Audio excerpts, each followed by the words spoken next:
Hi, guys, and welcome back to My Verbal Journal. I'm your host, Macy, and I'm so happy to be back on the mic.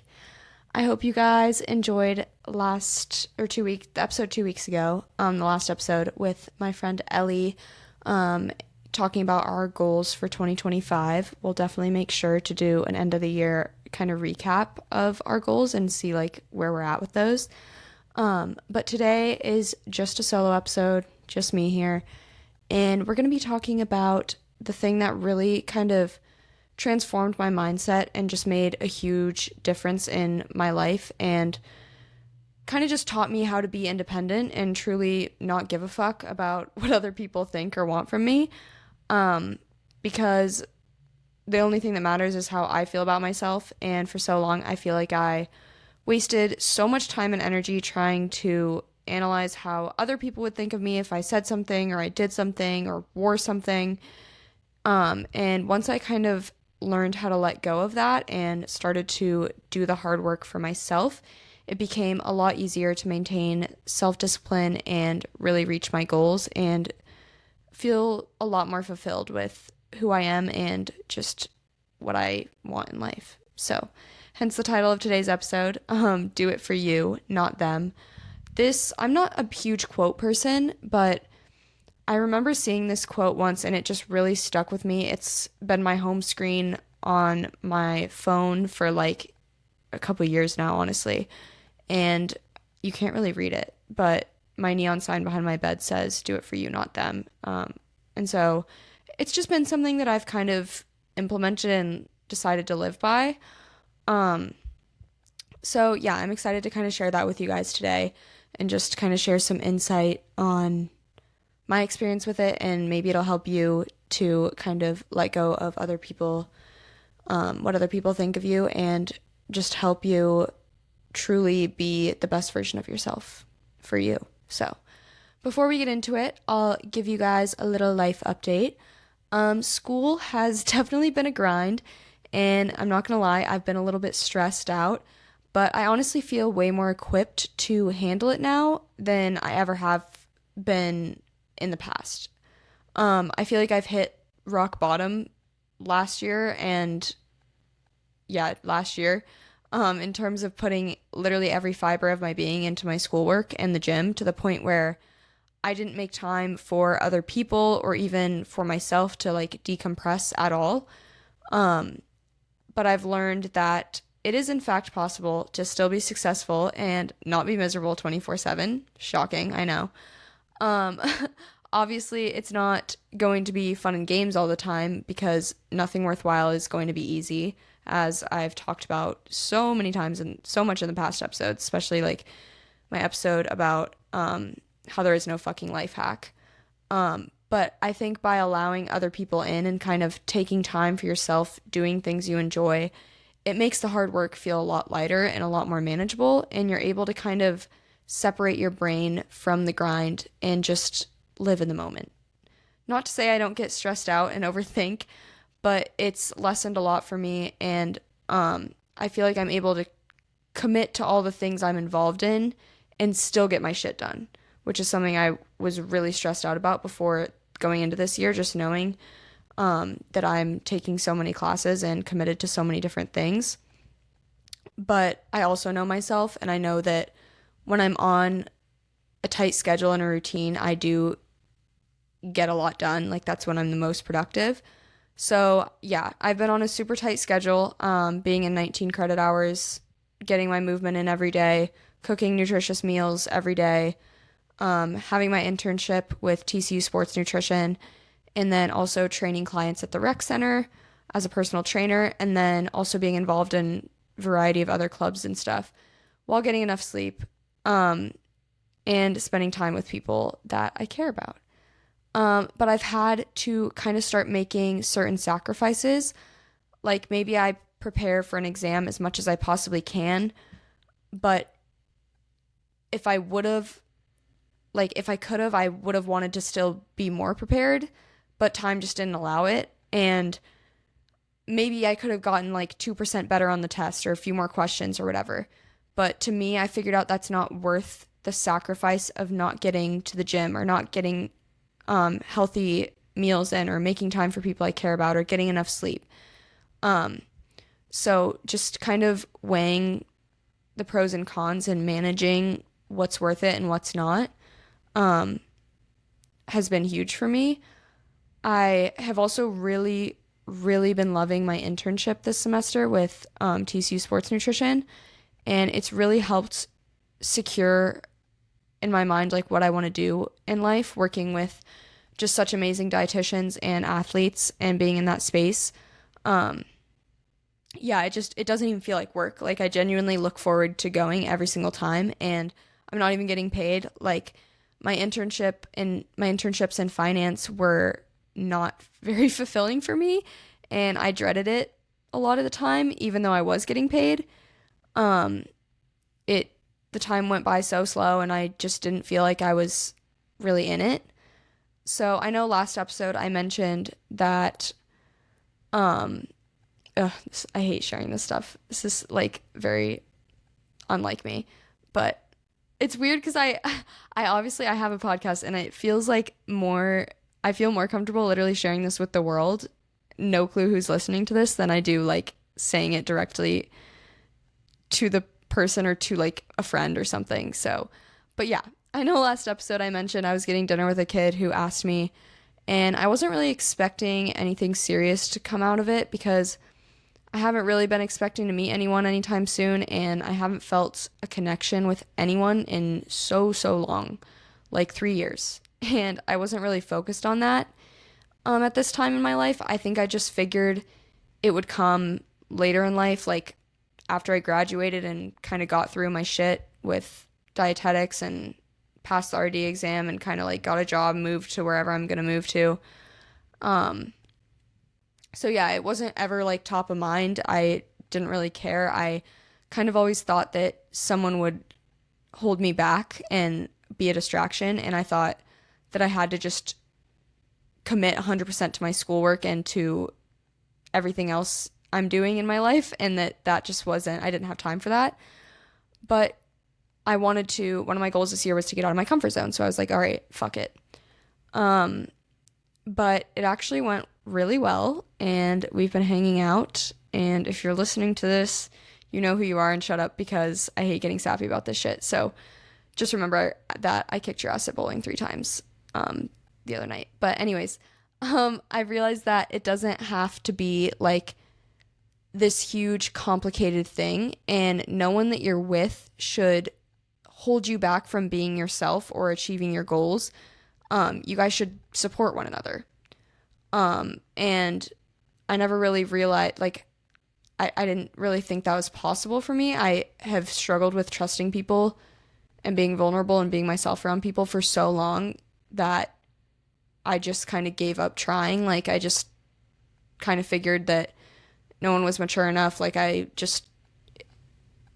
don't know. I kind of just put it off, and I didn't want to put any effort into trying to find that. So it was very unexpected, but I now realize that you can let people in and it's okay, and you have to take risks, and you can balance all of it. So, but yeah, other than that, nothing is really very new. Just trying to, like I said, balance everything while also realizing that there's no such thing as a perfect balance, and it's okay to make sacrifices, and it's still possible to be successful while also being genuinely happy, which has been huge for me.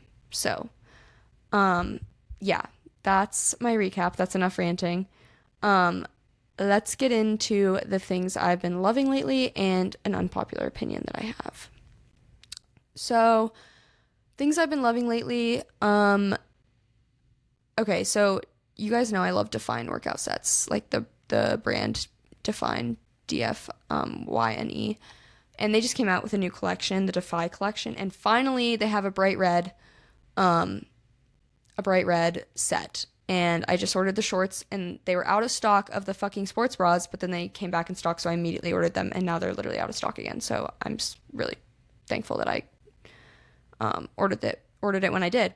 But they're also really expensive, so that's frustrating, but they're definitely worth the money, I must say.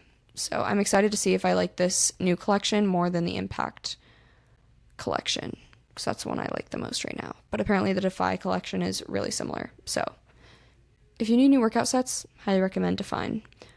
Another thing I've been loving lately is The Weeknd's new album. Specifically, the songs Cry For Me. I know that's obvious one, but it's so fucking good. I don't know why. I cannot stop listening to it. And I also like Open Hearts and The Abyss, his song with Lana Del Rey, because her voice is just never ceases to amaze me. It's actually incredible. But yeah, other than that, I do really miss the mountains at home, but I'm actually going home in a couple weeks, so I'm excited for that. But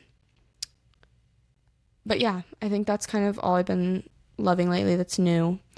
And then an unpopular opinion that I have, I'm not a huge fan of country music. It kind of all sounds the same to me, and it's all about the same things, like heartbreak, beer, and some trucks. Like that's literally it.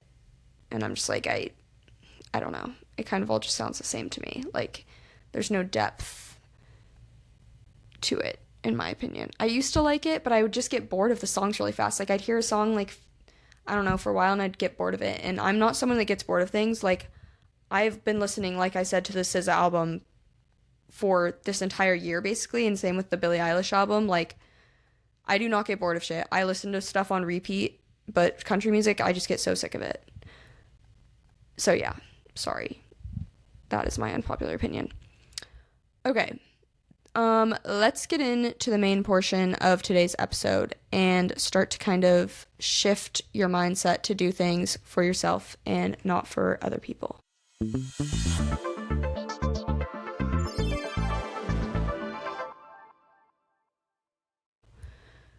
So, I feel like as people, we put ourselves into boxes and we feel like we have to do certain things and avoid other things because we have these labels on ourselves. For example, I am super committed to the gym, but that doesn't mean that it's who I am. I'm not a huge late night partier, but that doesn't mean I can't do it and enjoy it every once in a while, you know? I'm committed to my nutrition and eating healthy and cooking, but that doesn't mean that every once in a while I can't eat dessert or order something I just want that may not be the most health conscious thing on the menu. Like, we don't owe anyone anything. We're all multifaceted, and that's kind of what makes people so special. Like, for basically my entire life, I was the gymnast. I came to school late and I left school early, and I was doing gymnastics 6 hours a day, so I was labeled as the gymnast. I'd be in my leotard at school, so I kind of labeled myself as that too because other people put that on me. And then when I quit, it felt like I lost part of my identity, like I lost who I was, and like I was not fulfilling something, or I was some sort of imposter now, you know? Like, we put these labels and ingrain them so much into who we are as people that we forget that's not what makes us us. It's something that we do. It's something that we're passionate about that adds to our lives, but it's not who we are, you know? So, again, with soccer. So, when I quit gymnastics, I was still doing soccer. So then I was a soccer player. I've always been the athlete, the straight A student, the whatever. And those things were ingrained so deeply in me that any time that I did something that wasn't aligned with the athlete or the straight A student, I felt like I was being an imposter. I was letting people down. I was letting myself down. Like, I just couldn't handle it. Like, I put myself so deep into that box and ingrained these things so much into my identity that I didn't even know who I was because I thought that those aspects and what I did were what made me who I am. But like, that's not true. Like, I can still be all of those things while also occasionally doing things that don't align perfectly with that label without feeling like an imposter. Another thing, like, I can talk to you guys about things I've dealt with and started to heal from, but I can still struggle with them sometimes and have setbacks. Like, that doesn't mean that I don't have a right to speak about it or that I can't help other people. Like, we aren't meant to be just one thing. And I think that a lot of times we get so sucked in to doing a certain thing and labeling ourselves as a certain thing that we feel like every one of our actions and everything we say has to be perfectly aligned with that. The way we dress and how we spend our time has to all go towards this one thing, or else we don't deserve to be successful at that one thing, or we don't deserve to call ourselves the athlete or the straight A student. Like, you can still be good at those things and you can still be those things while also being yourself and staying true to what you want to do and just listening to your intuition. And so that has been a hard thing for me to come to terms with.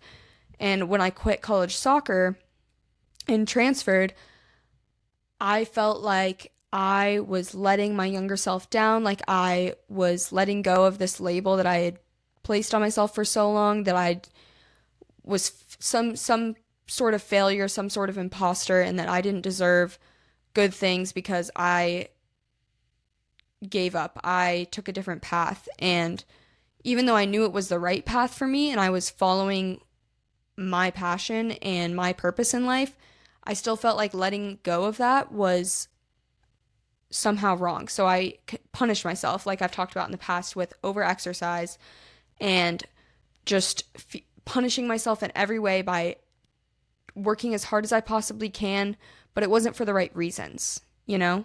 Like, by me working hard, I could avoid all of those feelings of doubt and failure because I was working so fucking hard to do something else, but I wasn't really confronting the underlying root cause of the problem, if that makes sense. I think some people in these situations, you see them turn to alcohol or, I don't know, drugs, or to an abusive relationship, or to whatever, overeating. Like, people have different mechanisms and different ways of coping, and mine was just to bury myself as deep as I could in my work and my whatever I was grinding on, whatever I was working towards.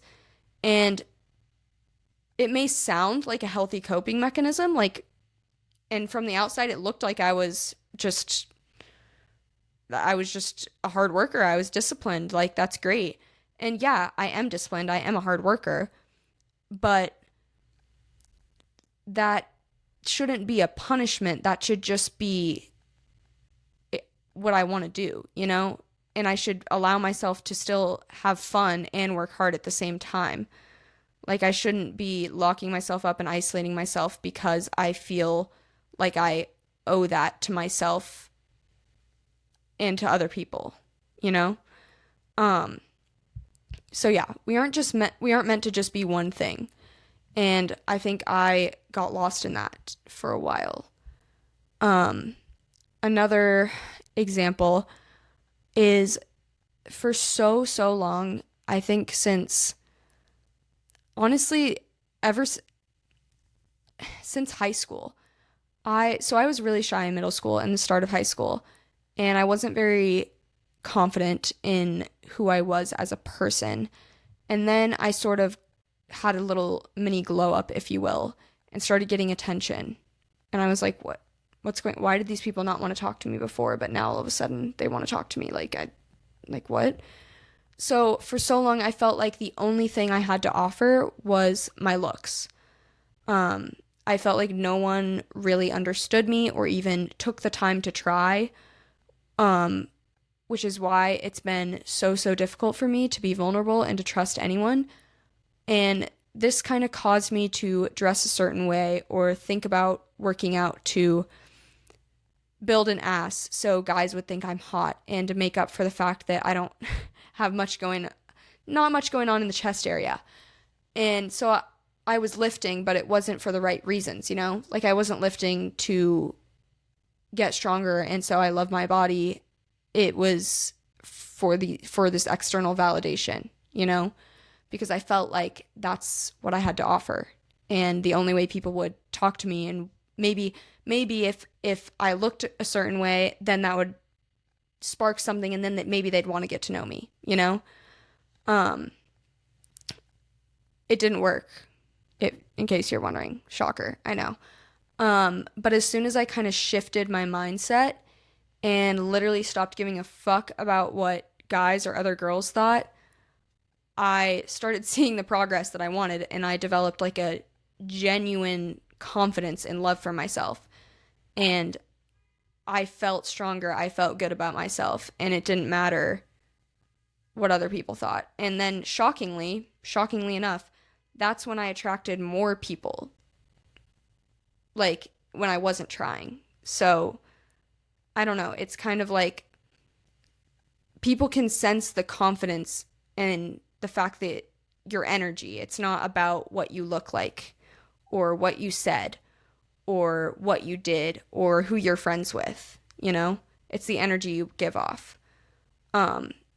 So that's something that I kind of had to come to terms with. And I think when your motivation comes from other people or to get back at someone, you do something to get back at someone or get revenge, you're never going to be as successful or even ever feel fulfilled if you do accomplish your said goal, because you're doing it for someone else. Internal intrinsic motivation and discipline is so much more powerful, and that should be the guiding force of your actions. You shouldn't try to be someone you're not just to get people to like you or to accept you. Mel Robbins talks about in her new book, The Let Them Theory, to just fucking let them. Let them say what they want to say, let them think what they want to think, and let them do what they want to do. And it's fine. You can care, it's fine, but you just have to let them do it, and you can't let it affect you and your actions.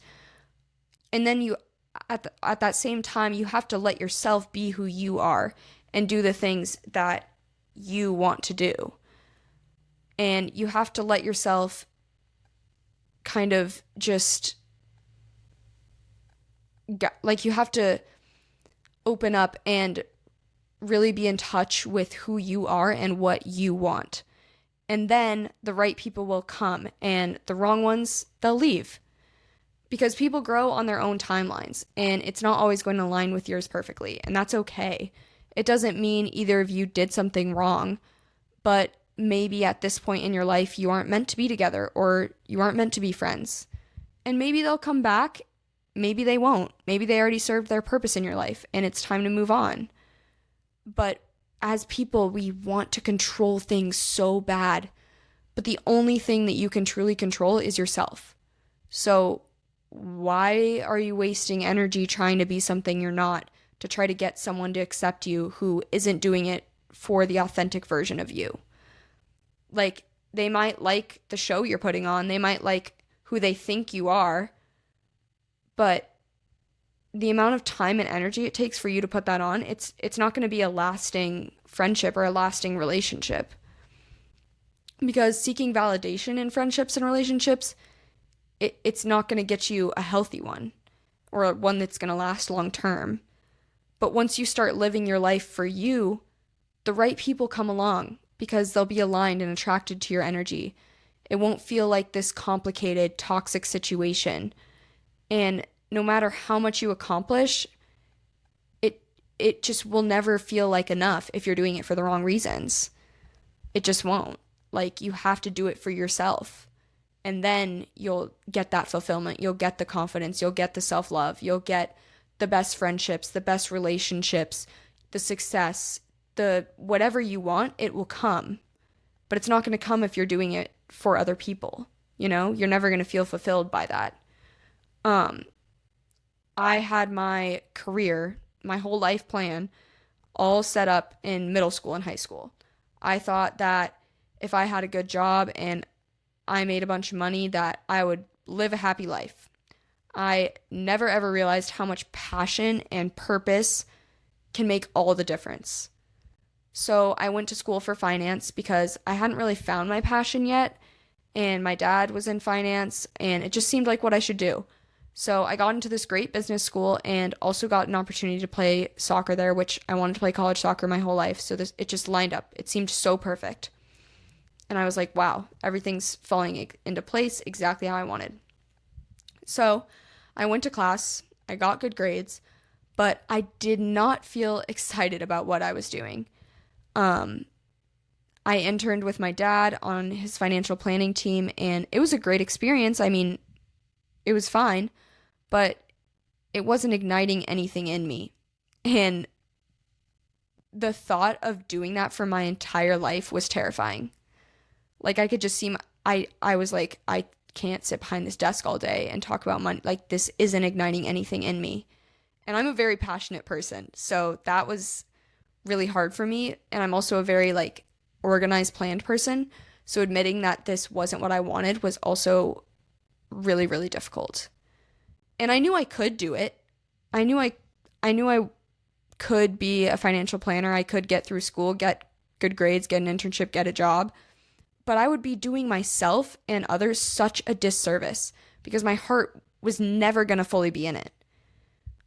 So after my sophomore year of college, I was offered a summer internship with Goldman Sachs, which was huge, but I wasn't even excited. I just felt stuck. I felt like I had to continue and fulfill what everyone expected of me and what I had expected and planned for myself for so long. I felt like I couldn't turn down this opportunity that other people would love to have, but I also had to recognize that I'm only going to live once, and I respect and love myself too much to not follow my intuition and my passion. Because I kind of realized that nutrition and fitness, that's what ignited something in me. That's what got me excited. And who cares what other people think or say about me transferring and giving up college soccer and a great job opportunity? Like, if it's not going to fulfill me, then why the fuck am I doing it? Like, the validation and praise from others isn't going to override the fact that I would regret not following my true passion for my entire life. Like, I don't want to die with any regrets. I want to make an impact on people in the way that I'm meant to, not in a way that other people expect or want me to. And I think everyone has a purpose, and you might not have found it yet, but if you want to find it, I think you have to start living life for yourself. You have to really get in touch with yourself and listen to what you want to do and what you want to say and be who you want to be and be who you are. It shouldn't be this huge effort to try to put on a show and this mask and be what other people want you to be. And then your passion will come and the right people will come, the right opportunities will come. But yeah, I knew that this path would be more difficult. I knew changing colleges, like literally the summer before junior year, was difficult. It was risky. And what if I started it and then I regretted it and realized that that's not what I wanted to do? But I knew inside of me that like that's what I was passionate about. That's what I wanted to do with my life. And so yeah, I took the leap of faith, and I just figured if I can be myself and live life for myself and not to please other people, then it'll be worth it. And thankfully, my parents always allowed me to follow my own path and never forced anything on me. My dad was probably upset that I wasn't necessarily following in his footsteps, but I know he's also proud that I decided to kind of make my own path and not just take the easy route. So to begin implementing this mindset into your day-to-day life, you have to get comfortable with being alone, because you won't know what you truly want or how you truly feel if you're constantly surrounding yourself with other people and avoiding all of the internal shit that's going on underneath the surface. Once I took some time to be by myself and get to know myself, I was able to uncover why I had felt so stuck and so drained and so misunderstood all the fucking time. I realized that half the shit I was doing, I didn't even enjoy because it just wasn't me. I started going on more walks outside. I started listening to more podcasts. And I stopped fearing missing out on social events like FOMO. I just kind of stopped caring. And I started saying no more often and protecting my peace. And I was able to really tune into myself. And in a sense, I felt like I sort of lost some of the things about myself for a long time. But I think I kind of needed to do that because it made me confront the hard things, and it made me realize who I really am deep down, and it made me realize who I want to be. And then I was able to kind of come back because I was protecting my peace a little bit too much. But then once I came back to Earth and stopped isolating, I knew I needed that time to really get to the root cause and figure out what I wanted and who I was. And then once that happened, I was able to add the other things in, be more social, like start saying yes to things, start taking on new challenges, taking risks, like being more vulnerable because I was so confident in myself that I wasn't worried about rejection. I wasn't worried about um anything. Nothing could bring me down. Like any hit that I took, anything anyone said was just sweat off my back. Like because I was the only one that cared about how I felt about myself. And that's the only thing that really affected me. And I was able to put so much more time and energy into my goals instead of trying to please other people. So it was definitely uncomfortable at first, but over time it just became a sanctuary. And I was able to love myself for me, and what other people thought, I I didn't even look into it. I stopped looking at social media as much. I just didn't give a fuck.